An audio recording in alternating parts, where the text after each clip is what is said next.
Hello विद्यार्थीगण, कैसे हैं आप लोग? कैसी चल रही है आपकी तैयारी? सेकंड लास्ट पेपर आज आपका हो चुका है। लास्ट पेपर बचा हुआ है 12 मार्च को, और वो मैथमेटिक्स का है, ये मैं जानता हूँ। और आप लोग भी उसकी तैयारी में लगे हुए होंगे। तो कैसा चल रहा है प्रिपरेशन? जैसा कि हमारा वीडियो सीरीज चल रहा है कि how to solve MCQs in 20 minutes, तो उसका पार्ट 3 आज हम यहाँ करेंगे। तो अब बस लग जाइए मैथमेटिक्स की प्रैक्टिस में। जो तरीका मैं आपको यहाँ समझा रहा हूँ उस तरीके से अपने एमसीक्यूज को सॉल्व कीजिए। बाकी तैयारी होपफुली आप लोगों ने कर रखी है। अगर कोई डाउट या कुछ हो सकता है जिसमें मैं आपकी हेल्प कर सकता हूँ, तो वो कमेंट बॉक्स में आप मुझसे जरूर पूछ सकते हैं। तो अगला वीडियो हमारा स्टार्ट होने वाला है, how to solve MCQs 20 minutes part 3। ठीक है, बड़े ध्यान से देखिए और प्रैक्टिस को ऐसे ही शुरू कर दीजिए। ये 3-4 दिन जो आपको लगाने हैं ऐसे ही लगाने हैं। इस तरह से करने से आप अपने एग्जाम में 100% मार्क्स ला सकते हैं, अगर प्रैक्टिस आप ठीक से करते हैं तो ज्यादा देर नहीं लगाते हुए स्टार्ट करते हैं पार्ट 3।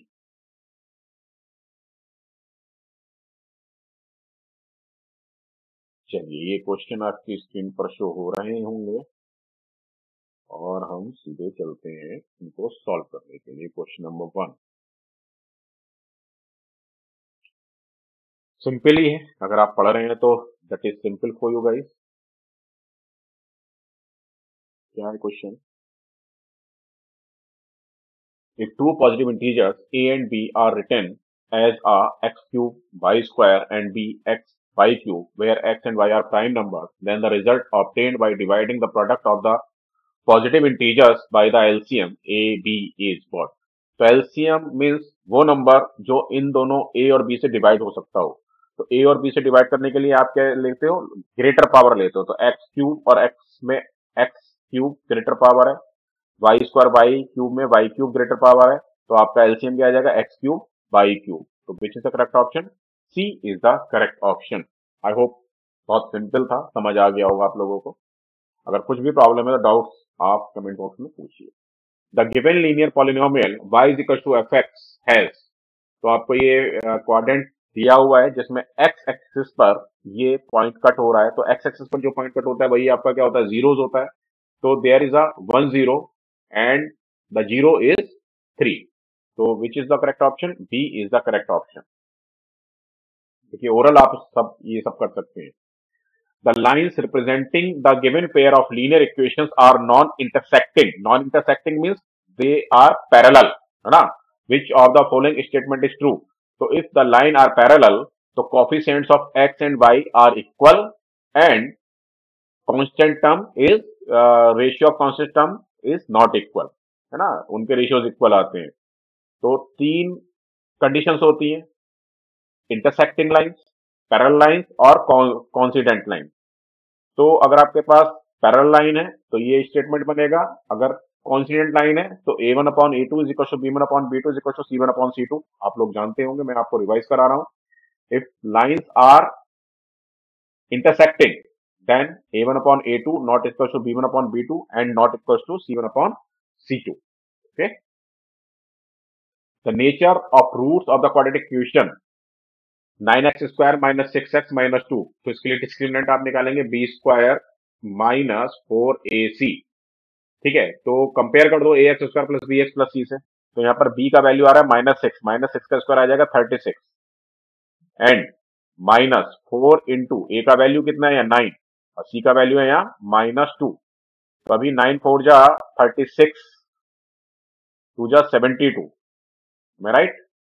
तो अभी आपको मिल जाएगा 36 एंड प्लस 72, क्योंकि माइनस माइनस प्लस हो जाएगा तो ये पॉजिटिव आ रहा है, ग्रेटर देन जीरो आ रहा है।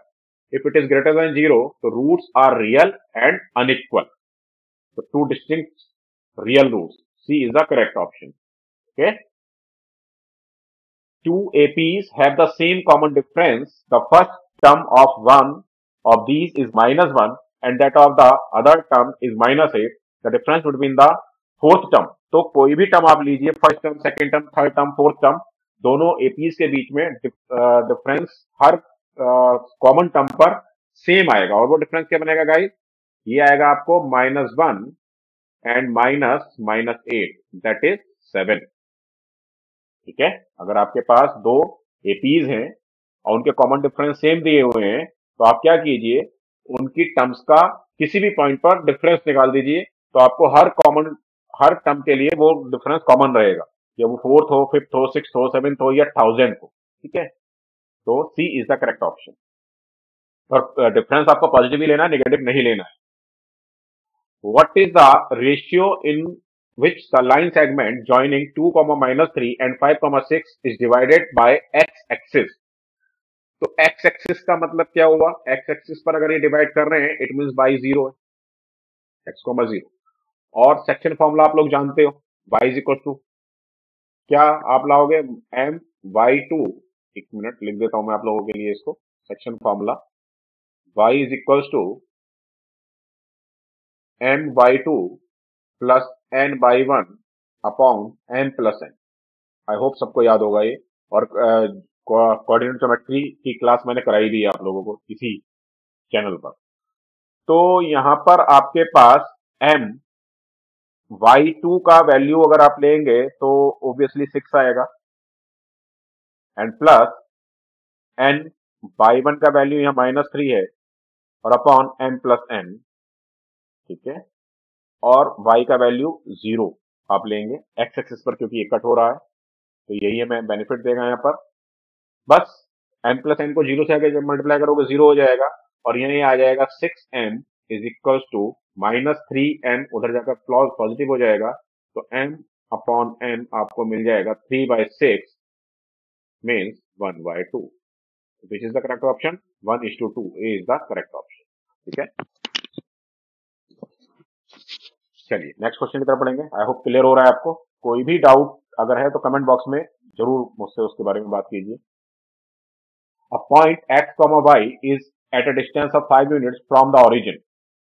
How many such points lie in the third quadrant? तो थर्ड क्वाड्रेंट में कितने पॉइंट्स लाई करेंगे, आपसे पूछा है। तो चलिए मैं आपको पहले एक बार ये फिगर बना दूं, यहाँ से क्लियर हो जाएगा आपको। ऑरिजिन आपका ये आ गया ओ 0,0,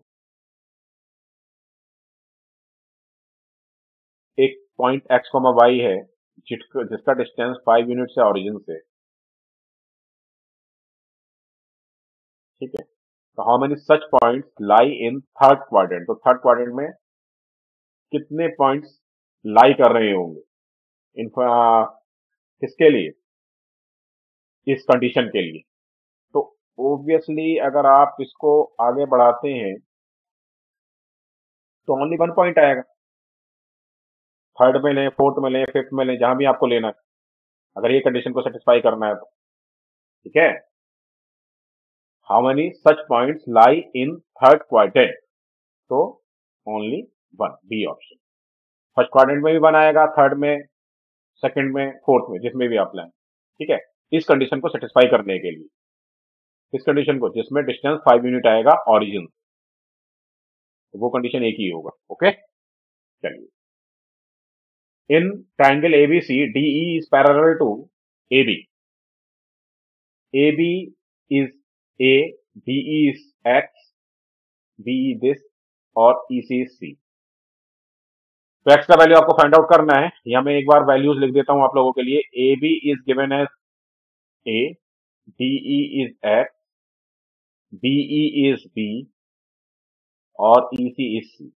तो देखिए लाइंस पैरेलल है तो बहुत आराम से आप ट्राइंगल डीईसी को सिमिलर प्रूव कर दोगे ट्राइंगल ए बी सी के, है ना, क्योंकि ये दोनों एंगल इक्वल आ जाएंगे तो ट्राइंगल सिमिलर हो जाएंगे, और जब ट्राइंगल सिमिलर हो जाएंगे तो उनके कॉरस्पॉन्डिंग पार्ट का रेशियो इक्वल आएगा ऑब्वियसली। और आपको एक्स का वैल्यू निकालना है, एक्स का वैल्यू किस में आ रहा है, डी में आ रहा है। तो डीई यानी कि X upon A B means A is equal to,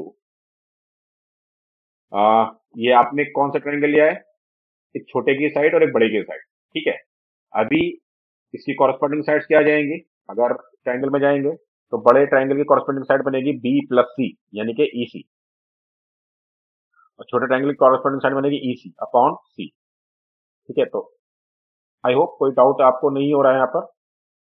A B, अच्छा एक मिनट, यहाँ पर आपने छोटी साइड ऊपर ली है, तो यहाँ पर कॉरस्पॉन्डिंग साइड के लिए छोटी साइड आप ऊपर लेंगे, छोटी साइड क्या आएगी सी, और अपॉन बी प्लस सी। हाँ, ये ध्यान रखना, ये गलती नहीं होनी चाहिए। तो एक्स इक्वल टू आपको मिल जाएगा A C upon B plus C, which is the correct option. B is the correct option, B is the correct option. चलिए नेक्स्ट क्वेश्चन पर बढ़ते हैं। आई होप सब समझ आ रहा है आपको। मैं मानता हूं कि पूरी तैयारी आपकी चल रही है, थ्योरम्स वगैरह आपको पता है।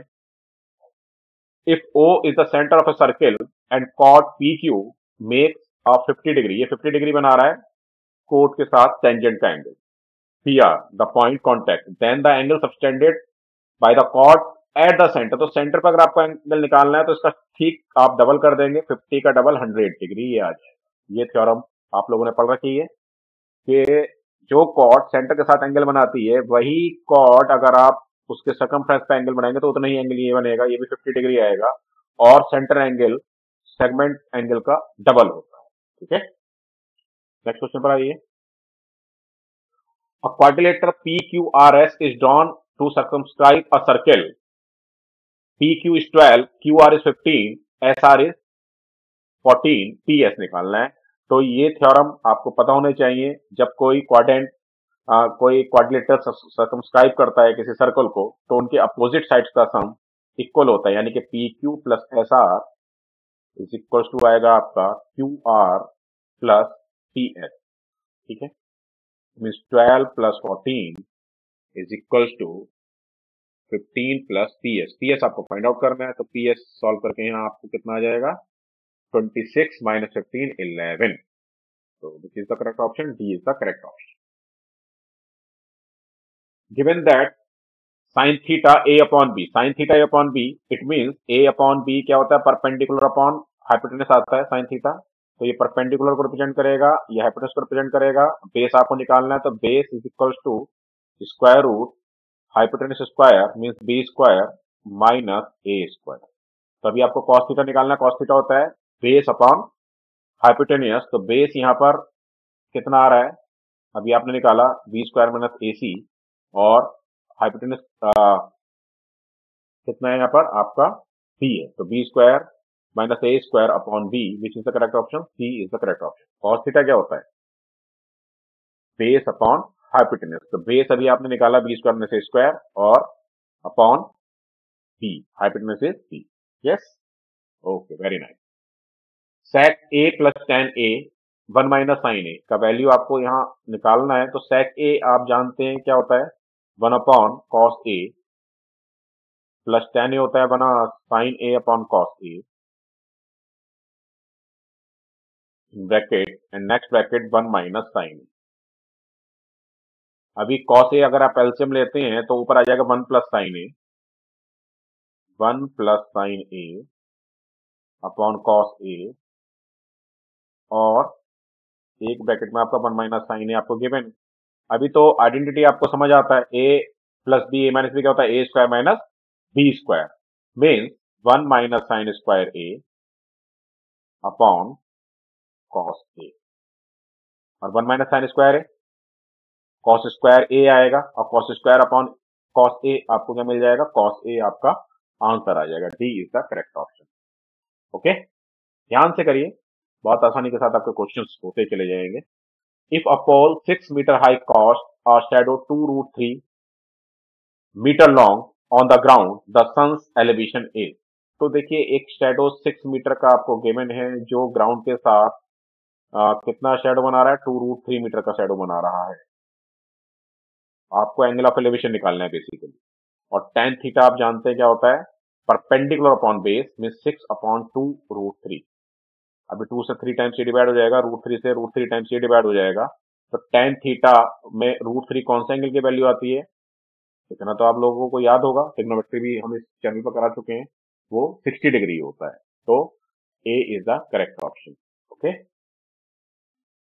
If the parameter and the area of a circle are numerically equal, means ये सीधे बोल रहा है आपको 2 pi R is equal to pi R square.